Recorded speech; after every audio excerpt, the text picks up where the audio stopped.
Good day, you absolute legends. No Man's Sky has been perfected for the end of 2024, making No Man's Sky for the start of 2025 one of the most perfect games to play. But remember, it didn't start out like that. Back in 2016, when Hello Games first announced and launched No Man's Sky, it was, well, a rocky start with a lot of features that had been promised completely missing, and of the lack of complete gameplay where people were reporting crashes and so on. The game was, at that time, a complete and utter mess. But the team at Hello Games stood by their boots. They worked hard, and from 2016, 2017, all the way up to today, they have been giving free updates ever since. And believe you and me, ladies and gentlemen, each update brought something new to the table, completely and utterly transforming the very game from once it started. And today's No Man's Sky is absolutely amazing. Compared to the 2016 version, it's almost like a completely different game. So let's take a look at everything No Man's Sky in 2024 has to offer. One of the core components that Hello Games implemented into No Man's Sky was the Nexus, which is located inside of the anomaly.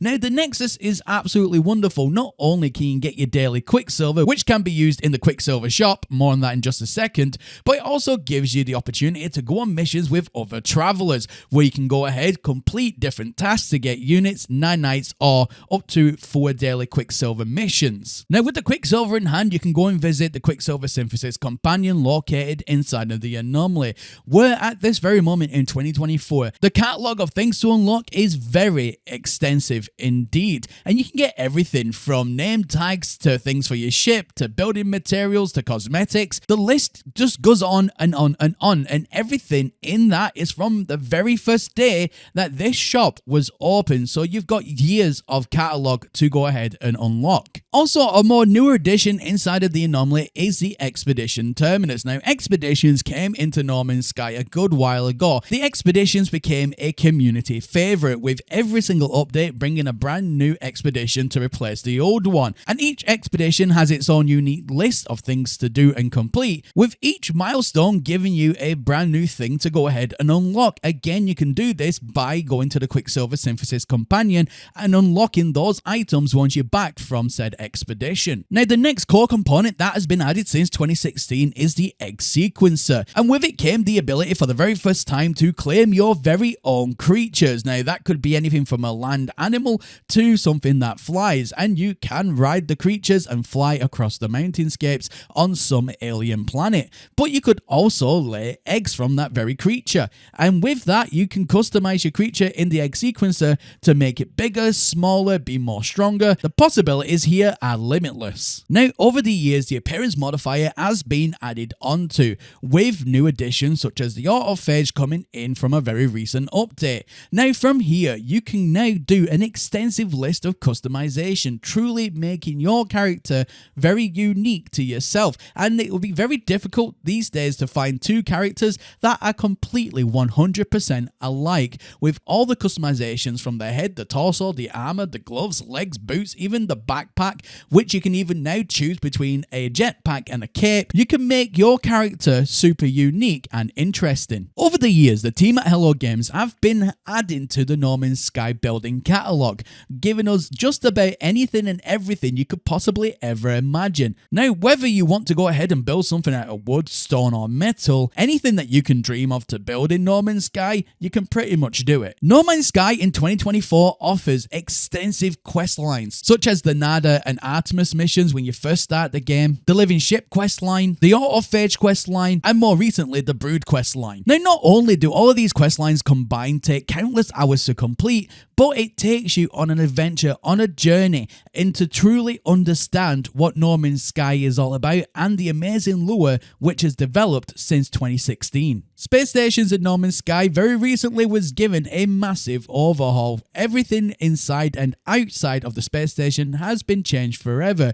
A brand new layout with all different colours depending on what space station you go into, and even the exterior as well is all procedurally generated with different styles and colours. Starship fabricators have only just been added into the game, but this gives you the opportunity to build the ship of your dreams. You need a fuselage, reactor, wings, thrusters, all which you can find find out there by hunting normal ships and scrapping them down for parts. Now, with this, you can make everything from haulers, fighters, explorers, even solar ships as well, truly customizing the very essence of the ship you fly in. No Man's Sky in 2024 lets you play exactly how you want. Everybody has a different taste, flavor, or feeling on how they want to experience the game. Whether you want to fight an enemy in the most hardest difficulty or a more passive experience, that is completely your choice. And with the inbuilt difficulty menu now available, you can really tailor the No Man's Sky experience. In the most recent No Man's Sky update, Worlds Part 1, we got a brand new overhaul to just about everything environmental when it comes to No Man's Sky, including some new additions like fishing and this new fishing skiff. Now, first of all, the oceans in No Man's Sky was completely reworked, now giving us actual waves in game that do go ahead and interact with ships and other craft that you go ahead and place on the water. Even the clouds in No Man's Sky has been given a brand new overhaul and virtually reimagined, where you can actually fly through them now through different layers of the atmosphere and interact with different types of clouds. But fishing was one of the main focal points in Worlds Part 1. Now you're able to cast a line out into sea and do a spot of fishing. There was also a massive expedition all catered and centered around this new game mechanic. Now, once you've caught yourself some fish, also in the game, and again it's more of a core component, is the trade rocket. Now, the trade rocket is incredibly useful. You can call a trade rocket down to any surface on any planet that you are in, and you can load up the trade rocket with anything you wish to sell. I like to use it for catching fish, especially where I can load up some fish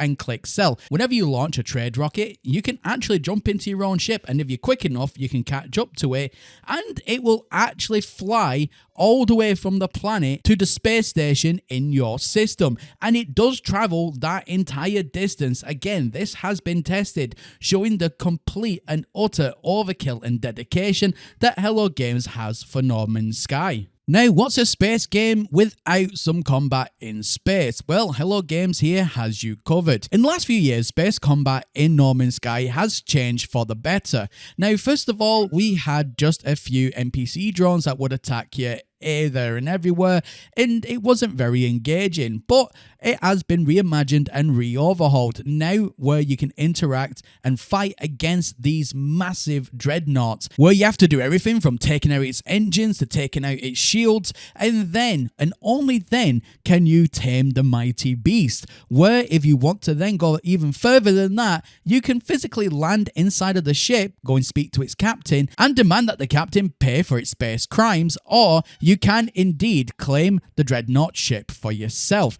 having your very own dreadnought freighter that you can call inside of No Man's Sky anytime you like. No Man's Sky isn't just about PvE combat in space, but it's also got it on planets as well. Depending on which planet you choose to land on could mean fighting some very quiet sentinels to fighting literally monstrosities. You'll fight everything your imagination can come up with, including the new brood spawns to corrupted sentinels, each offering their very own unique set of challenges where if you complete them, they will give you rewards at the end of the waves. Now, ladies and gentlemen, that has been my coverage of 2024 No Man's Sky. Right now, the game, in my personal opinion, has been completely and utterly overhauled, reimagined since the launch of 2016, and in my own personal opinion, has been perfected, and it's only going to keep on developing as more and more time goes on. But let me know in the comment section down below, did you agree with my assessment here today that No Man's Sky has been perfected in 2024 to lead us into 2025?